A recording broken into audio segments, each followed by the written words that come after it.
Hi, welcome to Outdoor Adventure Craft. I'm going to be going out camping tonight for an overnight, and it's going to be minus 24 by the forecast at about 3-4 o'clock in the morning. So needless to say, that's a cold day, even for Canada. It's March 3rd, so the temperatures have been up and down. Normally, you know, this is still considered pretty deep winter, and spring starts to come later in March. So I thought what I'd do is go over the clothes that I'm going to be wearing, because I am going to make some video footage tonight, but I want to mostly just concentrate on the experience and the activities that I'll be up to. So I want to go through this quick. I don't want this video to last too long, and I thought I'd start with hands and feet and then work my layers from the closest to my body out, and that way you'll get an idea of what I'll be wearing. And my feet are the most important thing for comfort, so I want to talk about my footwear and socks first. Okay, so what I got here is a pair of wool socks. These are 80% wool, 20% acrylic, so they're kind of stretchy. That's going to be closest to my foot. We'll move right along. These are a pair of 100% wool socks that an old lady here in the city knit for me. These go on over top. They're quite thick. They're probably almost a 5/16 to a 1/4 of an inch cable knit up near the top. So those are going to be next. Now for boots, I have a pair of Baffin Evolutions. Now I picked these up because they said they were temperature rated to minus 70.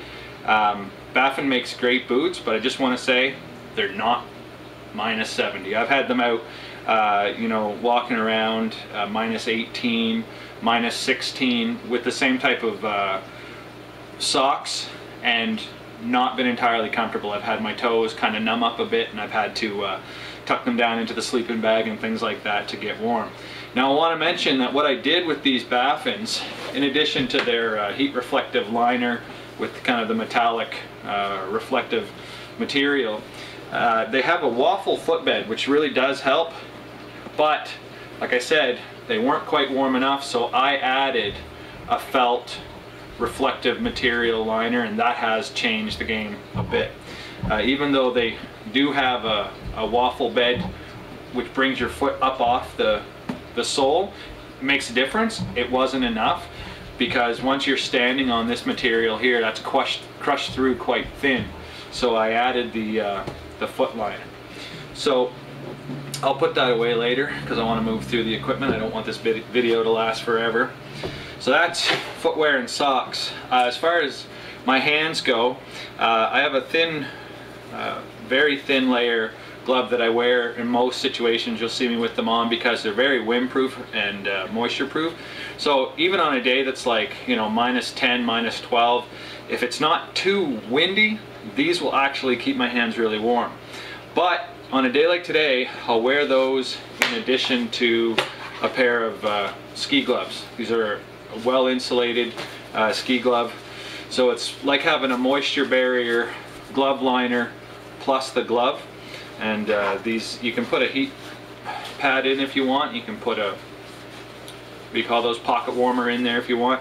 I've never done that, but there is a spot for it. So that's what I'm going to have on my hands and feet. Quickly now talking about head gear. Obviously I've got my shemagh. That's going to go around my neck to baffle against any wind drift and things like that around my neck. But I also have a balaclava, so that's going to go over my whole head, so I can pull it up over my nose, and it's got a breathing spot here and a thin mesh right there. I still find that my glasses fog up a bit when I wear it, so I pull it down over my nose. So that right there, the shemagh, and additionally for my head, I have this hat that I really love, and it is 100% wool, this part up here, but it has an acrylic fleece extra piece that goes around right over the ears. So that always keeps me warm. I've worn that kind of stuff out down to into the minus 20s before. Alright, so what am I going to be wearing on my body? So like again, let's start with what's going to be closest to me and move out. I have these long johns here. are what I call the wicking layer. They're only about a millimeter thick. They're a blend, a synthetic blend. They go closest to me. And in addition, I wear my next layer up is kind of a mid-weight fleece, a thinner fleece, and that's going to go over top of that. They're both the same material, 100% polyester. These ones are a bit stretchier than these ones are, but that's what's going to be on my lowest layers for pants. Above is again a wicking layer that goes very close to my body and hugs. It's very close fitting, hugs close to me. That's going to be up top. And then again the mid layer fleece, that's going to go over top of that. So now you've got 2 layers on your whole body. That's where we've gotten to so far. Next, up top, I've got this. This is 100% cotton. Not great if it gets wet, but again, I've been out in this kind of stuff and it has kept me warm. So that's what's next.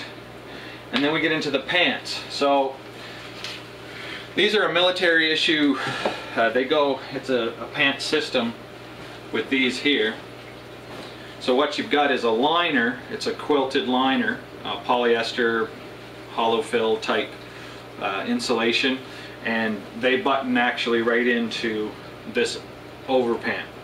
So that's what you're looking at right there for the entire legs. It's actually 4 layers on my legs, and then to finish off the upper body, so far you've seen 3, very close fitting, a mid-layer fleece, then a cotton sweater, then I've got a heavy inside. It's quilted, not quilted, what do you call this? It's like a fake lamb skin wafted up, and then it's just the fleece on the outside. Yeah, so after all that, to top it off, my jacket is again Army surplus, military issue style parka. The label basically says parka extreme cold weather type N3B. So nothing fancy, just polyester fill, no down or anything like that. It smells like spruce. It's all stained with spruce gum all over it. And that right there actually is more coat than I even need. I find this coat too hot. I don't even wear it when I'm walking into the site. I put it on once I sit down and my body temperature starts to come down, because otherwise I just sweat too much when I'm wearing that. So that's basically it, guys. It's going to be -24, as I said again. I'm looking forward to it. It'll be the 4th time I'll have been out this winter. I've been out down to -20 so far, so this will be about 4 degrees colder than I've been out to tonight. Not the coldest actually I've ever been out, but this year. So I'm looking forward to it again. Thanks for watching Outdoor Adventure Craft. Please hit the like button and subscribe if you'd like to see more videos like that. And look forward to my video from tonight when I'm out freezing my balls off. Bye for now.